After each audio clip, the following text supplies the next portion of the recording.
we need to learn more about what is currently unknown, like Amanda talked about, but we also need to challenge and collect more information on the ideas that we mistakenly accept to be true. Today, our next speaker will shine a light on the commonly misperceived situation of the homeless in our society. Please welcome sophomore Rithik Jain.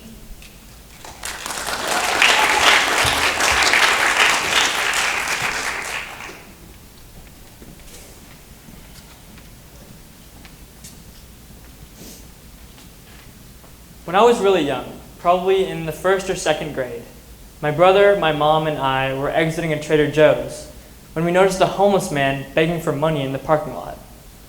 My brother asked my mom for some money to give to the man, but she refused.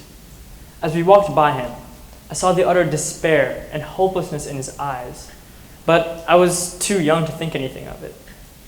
He picked up everything he owned, which honestly wasn't much, and began to walk away. My brother finally convinced my mom to give him a couple dollars. He sprinted after the man, handed him the money, and returned with a huge smile on his face. My mom is not alone in her perception of the homeless. Society often views the homeless as the lowest, most worthless members of society because they seemingly don't contribute anything. All they do is block the sidewalk, begging for food or money with their few belongings strewn around.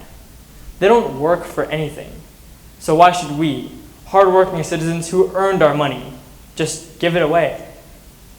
On an individual level, I remember having similar preconceptions, that the homeless deserve to be in their situation because of decisions they made. And I'm sure many of you have been guilty of the same mindset, because it's an easy trap to fall into. Many of us live or go to school in a relatively privileged environment, and it's a lot easier for us to care about our material possessions, like that new car we want to get or the next iPhone, instead of a struggling population of lazy, good-for-nothing leeches. But maybe being homeless isn't necessarily the homeless person's fault. Instead of passing legislation to criminalize the homeless, we should be doing more to help them and alleviate the difficulties they face. And the first step is to change how we view them.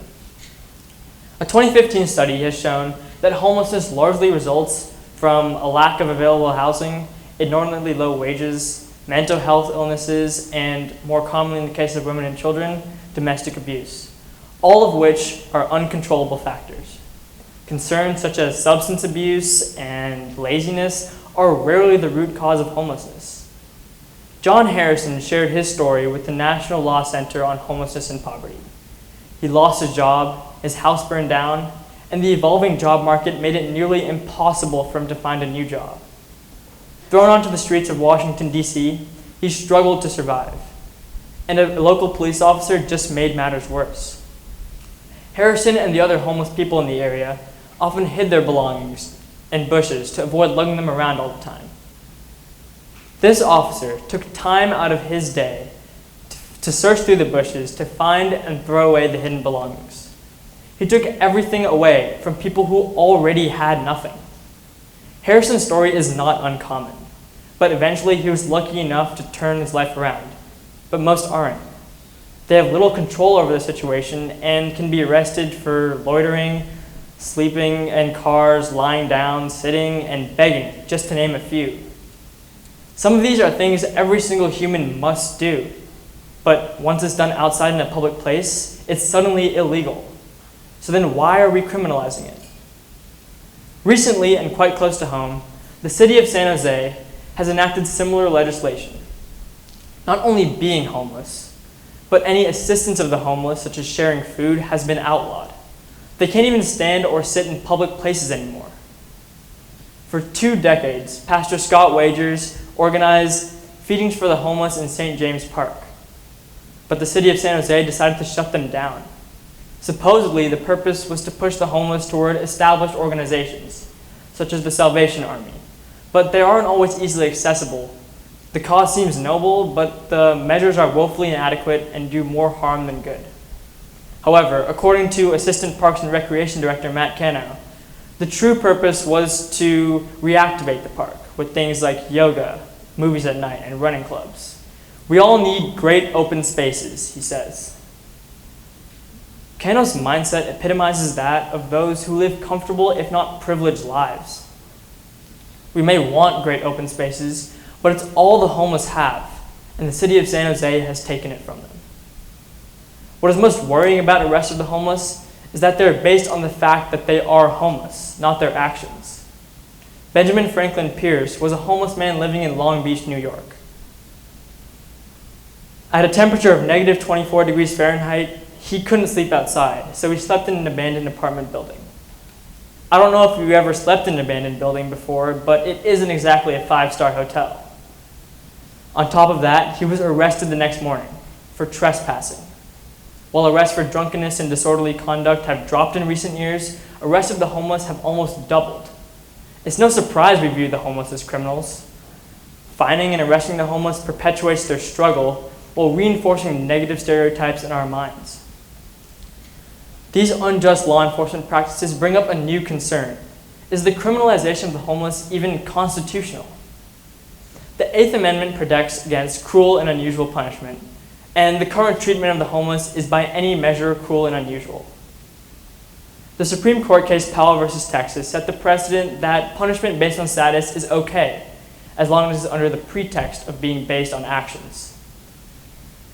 This precedent forces the homeless to choose one of two routes: either evade the law and face fines, which is an irrational punishment for people who barely have enough money to survive, or follow it and risk serious injury, if not death.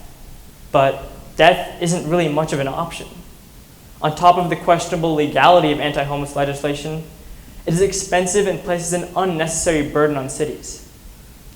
In 2000 alone, San Francisco spent $317,000 handling the arrest of the homeless.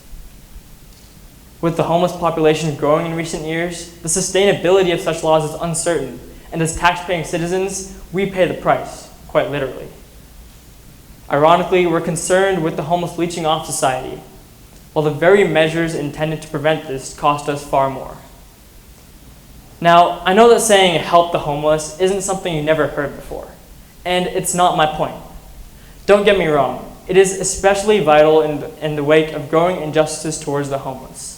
Through legislative action and petitions, or actually giving out food and volunteering with the homeless, we can all make a difference. But for any real change to happen, a fundamental change in mindset has to occur. First, we need to realize that many times the homeless have no control over their situation. Although it's natural, we can't be quick to assume the worst. But let's be honest, a lot of you don't care enough about this issue to take real action, and that's not necessarily a bad thing. We all lead busy lives and can't possibly care about everything. Instead, I urge you to take a second look at some of the things you believe or accept to be true. Merely being aware of the truth behind misconceptions you may have is enough to trigger real change. Especially in a day and age of so-called fake news, be careful of what you choose to believe. Never take anything at face value. Question and validate everything. Just because you see the homeless being arrested, they aren't necessarily criminals. Just because you think the homeless deserve to be homeless, it doesn't mean they do. Just because society views the homeless as worthless, it doesn't mean you should too. Just because you aren't homeless, it doesn't mean you shouldn't care. It's time for us to fundamentally change how we view the world. Thank you.